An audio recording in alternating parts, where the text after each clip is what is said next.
तो नमस्कार दोस्तों, स्वागत है आप सभी का अपना प्लेटफॉर्म जीएस स्टडी हब में, जहाँ मिलता है टॉपिक का कंसेप्ट, हर परीक्षा का सवाल, सब कुछ जीएस स्टडी हब में। दोस्तों हम इस वीडियो में लेके आए कोशिका संरचना का पार्ट 2 है वीडियो, ठीक ना दोस्तों। पार्ट 1 हम अगर आप लोग नहीं देखे तो डिस्क्रिप्शन में मैं लिंक पिन कर दूंगा, ठीक है ना। कमेंट सेक्शन में भी पिन कर दूंगा, आप लोग जाके वॉच कीजिएगा, ठीक है ना, मज़ा आएगा।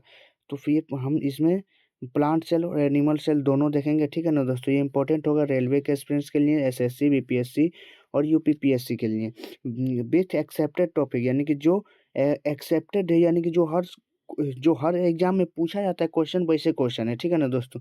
तो चलिए अब हम बढ़ते हैं क्वेश्चंस की ओर, ठीक है ना। क्वेश्चन देखिए हमारे पास क्या है। पहला नंबर क्वेश्चन है माइटोकॉन्ड्रिया। माइटोकॉन्ड्रिया को कोशिका का पावर हाउस क्यों कहा जाता है? पहला देखिए, यहाँ से दो क्वेश्चन निकल रहे हैं। माइटोकॉन्ड्रिया को क्या कहा जाता है? कोशिका का पावर हाउस कहा जाता है। क्या कहा जाता है? Power house. ये देखिए सीजीएल सीएचएसएल दोनों में पूछा गया, इसलिए इंपॉर्टेंट क्वेश्चन बनता है, ठीक है ना। माइटोकॉन्ड्रिया को कोशिका का क्या कहा जाता है, ये भी पूछा गया, एक क्वेश्चन है। पावर हाउस क्या कहा जाता है? Power house. तो मतलब इससे क्यों कहा जाता है पावर हाउस? ये क्या है? प्रोटीन का संश्लेषण करता है, एटीपी का निर्माण करता है, वसा का पाचन करता है, या कोशिका का विभाजन करता है? तो देखिए, प्रोटीन का संश्लेषण तो राइबोसोम करता है ना, राइबोसोम करता है। और एटीपी का निर्माण हमारा माइटोकॉन्ड्रिया करता है। वसा का पाचन, यानी कि पचाने वाला जितना भी काम आ जाएगा वो लाइसोसोम के अंतर्गत आ जाएगा। कोशिका विभाजन ये नाभिक करता है, ठीक है ना। तो हमारा मतलब कौन एटीपी का निर्माण कौन, यानी कि माइटोकॉन्ड्रिया क्या कर रहा है? एटीपी का निर्माण कर रहा है, इसलिए हमारा ऑप्शन नंबर बी हो जाएगा राइट आंसर, ठीक है ना। तो चलिए हम क्वेश्चन नंबर 2 की ओर चलते हैं। क्वेश्चन नंबर 2 है हमारे पास, माइटोकॉन्ड्रिया किस कोशिका में अनुपस्थित होती है? यानी कि माइटोकॉन्ड्रिया कहाँ की कोशिका में अनुपस्थित होती है? तो इसका आंसर हो जाएगा स्तनधारी आरबीसी, यानी कि यहाँ बहुत कम पाया जाता है अथवा नहीं भी पाया जाता है, ठीक है ना, यानी नगण्य पाया जाता है। साधारण भाषा में बोले तो नगण्य पाया जाता है या अनुपस्थित भी होता है। सर्वाधिक माइटोकॉन्ड्रिया कहाँ पाया जाता है? सर्वाधिक माइटोकॉन्ड्रिया हमारा पेशीय ऊतक में पाया जाता है, ठीक है ना दोस्तों। पेशीय ऊतक में पाया जाता है सर्वाधिक माइटोकॉन्ड्रिया, हमारा पेशीय ऊतक में पाया जाता है। किसमें पाया जाता है? सर्वाधिक माइटोकॉन्ड्रिया हमारा पेशीय ऊतक में, ठीक है ना। अब चलिए हम क्वेश्चन नंबर 2 की ओर चलते हैं। क्वेश्चन नंबर 2 हमारे पास क्या है? प्रोटीन संशोधन व पैकेजिंग कहाँ होती है? प्रोटीन का संशोधन व पैकेजिंग का है। देखिए राइबोसोम क्या करता है? प्रोटीन का निर्माण करता है। क्या करता है? निर्माण करता है। और ये ईआर क्या करता है? ईआर परिवहन करता है। क्या करता है? परिवहन करता है। नाभिक क्या करता है? कोशिका का विभाजन करता है। कोशिका का विभाजन करता है। क्या करता है? विभाजन। तो हमारा बच गया ऑप्शन नंबर बी बच गया। ऑप्शन नंबर बी, यानी कि गोल्जी यानी कि गोल्जी बॉडी क्या करता है? प्रोटीन का संशोधन व पैकेजिंग करता है, ठीक है ना। तो चलिए हमारा क्वेश्चन नंबर 4 की ओर चलते हैं। क्वेश्चन नंबर 4 देखिए हमारे पास क्या है। गोल्जी उपकरण, यानी कि गोल्जी बॉडी का खोज किसने किया था? गोल्जी बॉडी का खोज किसने किया था? देखिए ऑप्शन नंबर ए में क्या है? रॉबर्ट हुक ने कोशिका का खोज किया था। किसका खोज किया था? कोशिका का, मृत कोशिका का, ठीक है ना। अब ऑप्शन नंबर सी देखिए क्या है? ल्यूवेन हक जीवित कोशिका को खोजा था। कौन सा कोशिका को? जीवित कोशिका को खोजा था, ठीक है ना। तो अब बच गया ऑप्शन वाटसन तो हम मतलब उतना फेमस क्वेश्चन है ही नहीं, तो इसको बताने। तो देखिए हमारे पास अब ऑप्शन नंबर बच गया बी, यानी कि कैमिलो गोल्जी ने गोल्जी उपकरण यानी कि गोल्जी बॉडी का खोज किया था, ठीक है ना दोस्तों। एक क्वेश्चन से चार क्वेश्चन निकाल रहे हैं, ठीक है ना दोस्तों। वीडियो बहुत मस्त है, आप लोग देखिए, ठीक है ना। क्वेश्चंस भी पूछा गया है, इस सीएचएसएल में पूछा गया क्वेश्चन है, ठीक है ना। देखिए सीएचएसएल में हम मतलब हाईलाइट भी कर दिया हूँ, ठीक है ना। लाइसोसोम का निर्माण किस कोशिकांग द्वारा होता है? लाइसोसोम का निर्माण किस कोशिकांग द्वारा होता है, ठीक है ना। माइटोकॉन्ड्रिया में होता है लाइसोसोम का निर्माण? नहीं। राइबोसोम में? नहीं। नाभिक में? नहीं। तो इसका आंसर हो जाएगा ऑप्शन नंबर बी, यानी कि गोल्जी उपकरण में लाइसोसोम का निर्माण होता है, ठीक है ना। यानी कि लाइसोसोम का निर्माण कहाँ होता है? गोल्जी उपकरण में, ठीक है ना। चलिए हम क्वेश्चन नंबर 6 की ओर चलते हैं। क्वेश्चन नंबर 6 हमारे पास क्या है? लाइसोसोम का मुख्य कार्य क्या है? पहला नंबर क्वेश्चन में हम बताए हैं, इसलिए इसका आंसर आप लोग बताइए। नहीं, छोड़िए, आप लोग नहीं बताते हैं। इसका आंसर हो जाएगा ऑप्शन नंबर सी, यानी कि अंतः कोशिका का पाचन करना। क्या करता है ये?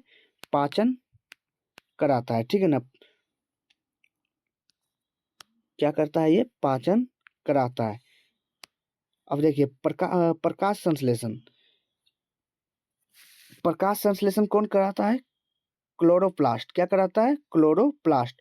ऊर्जा उत्पादन कौन कराता है? माइटोकॉन्ड्रिया। कौन कराता है? माइटोकॉन्ड्रिया। पाचन कौन कराता है? अपना लाइसोजोम। लाइसोजोम या लाइसोसोम भी इसे कहा जाता है। कोशिका विभाजन नाभिक के द्वारा होता है, ठीक है ना। तो चलिए हम क्वेश्चन नंबर 7 की ओर चलते हैं। क्वेश्चन नंबर 7 देखिए हमारे पास क्या है।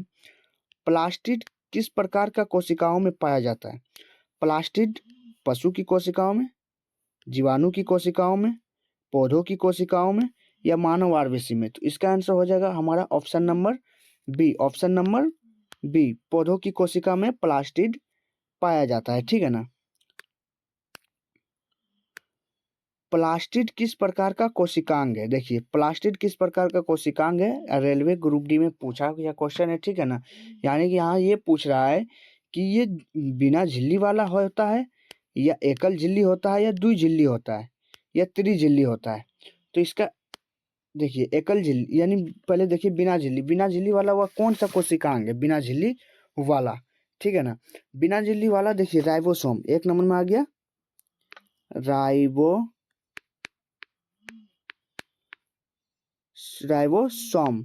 एक नंबर में आ गया, राइबोसोम। और दो मतलब देखिए कौन कौन सा बिना बिना झिल्ली वाला है, ठीक ना, वो लिख रहे हैं, ठीक है ना।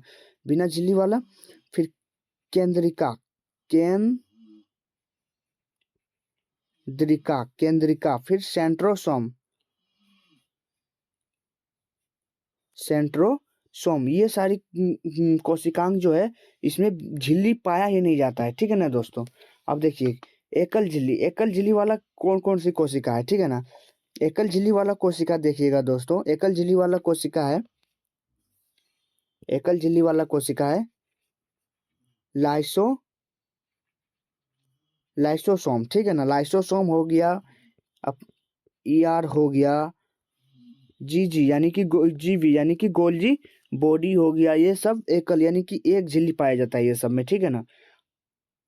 और अब देखते हैं द्वि झिल्ली यानी जिसमें दोहरी झिल्ली की प्रकृति, यानी जिसमें दो झिल्ली पाया जाता है। एक हो गया इसमें केंद्रक, देखिए केंद्रक हो गया, फिर माइटोकॉन्ड्रिया हो गया, फिर अपना प्लास्टिड हो गया, PLASTID प्लास्टिड हो गया। ये सब में दोहरी झिल्ली पाया जाता है। तो इससे यानी कि हमें एक्सप्लेनेशन करा दिए। अब इसका मतलब जो एक्सप्लेनेशन के थ्रू जो आंसर निकल के आता है, ये आप लोग आंसर कमेंट बॉक्स में बताइए, और जिसका पहले कमेंट बॉक्स में आएगा आंसर उसका हम कमेंट पिन करेंगे, ठीक है ना दोस्तों। चलिए अब नंबर क्वेश्चन की ओर बढ़ते हैं। नंबर क्वेश्चन क्या है। निम्न में कौन सा प्लास्टिड प्रकाश संश्लेषण कराता है? देखिए पहला नंबर ये जानिए कि प्लास्टिड होता कितना प्रकार के। प्लास्टिड 3 प्रकार के होता है, ठीक है ना दोस्तों, जिसमें एक प्रकार ल्यूकोप्लास्ट है, दूसरा क्रोमोप्लास्ट, तीसरा क्लोरोप्लास्ट। अब पूछ रहा है कि प्रकाश संश्लेषण कौन सा प्लास्टिड कराता है। तो देखिए कार्य समझिए। ल्यूकोप्लास्ट क्या करता है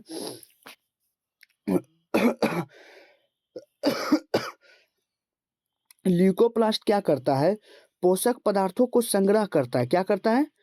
पोषक पदार्थों को संग्रह यानी कि जमा करता है। क्रोमोप्लास्ट क्या करता है, रंग देने का काम करता है, रंग देने का कार्य करता है, रंग देने का कार्य करता है, ठीक है ना। फिर क्लोरोप्लास्ट क्या करता है, क्लोरोप्लास्ट करता है प्रकाश संश्लेषण। क्या कराता है दोस्तों? प्रकाश संश्लेषण। तो हमारा ऑप्शन नंबर सी जो है ये हो जाएगा हमारा आंसर, यानी कि क्लोरोप्लास्ट। क्या हो जाएगा? क्लोरोप्लास्ट। अब चलिए हम बढ़ते हैं क्वेश्चन नंबर 10 की ओर। क्वेश्चन नंबर 10 हमारे पास क्या है, देखिए सेंट्रोसोम सामान्यतः किस प्रकार की कोशिकाओं में पाया जाता है? सेंट्रोसोम पौधों की कोशिकाओं में पाया जाता है, लेकिन बहुत कम पाया जाता है, यानी कि नगण्य पाया जाता है, ठीक है ना।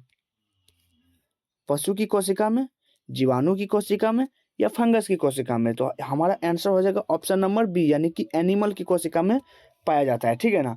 तो ये हमारा 10 क्वेश्चन समाप्त हुआ, पीवाईक्यूज था। ठीक है ना। CHSL यानी जितना भी क्वेश्चन है दोस्तों आप लोग देखिएगा, CHSL हो गया, फिर पिछला क्वेश्चन देखिए, पहला नंबर क्वेश्चन देखिए, ये CGL CHSL दोनों में पूछा गया क्वेश्चन है। यानी एक भी क्वेश्चन बेफालतू का क्वेश्चन मैं नहीं लाता हूँ। ठीक है ना। तो सारा के सारा क्वेश्चन PYQ लाता हूँ। देखिए CGL में पूछा गया है, अगला बार से मैं डेट भी मेंशन कर दूंगा। अगर आप लोगों को मतलब विश्वास नहीं, शिफ्ट डेट सब मेंशन कर दूंगा दोस्तों आप लोगों के लिए, कुछ भी। ठीक है ना। तो देखिए अब हमारा 10 क्वेश्चन का जो सीरीज था ये खत्म हुआ, कोशिका संरचना। अब नेक्स्ट वीडियो आएगा दोस्तों, नेक्स्ट वीडियो जो आएगा वो आएगा अपना उत्तक पे। क्या क्या पे आएगा? उत्तक पे आएगा, यानी कि टिश्यू पे अपना वीडियो आएगा नेक्स्ट वीडियो। ठीक है ना। ऐसे ही वीडियो को आप लोग वॉच कीजिए। ठीक है ना। हम सपोर्ट कीजिए, और ऐसे ही एकदम मज़ेदार मज़ेदार कंटेंट हम आप लोगों के लिए लाते रहेंगे। ठीक है ना। वीडियो को लाइक कीजिए दोस्तों। ठीक है ना, थोड़ा जिससे कि हमको मोटिवेट मिले। ठीक है ना। तो चलिए मिलते हैं नेक्स्ट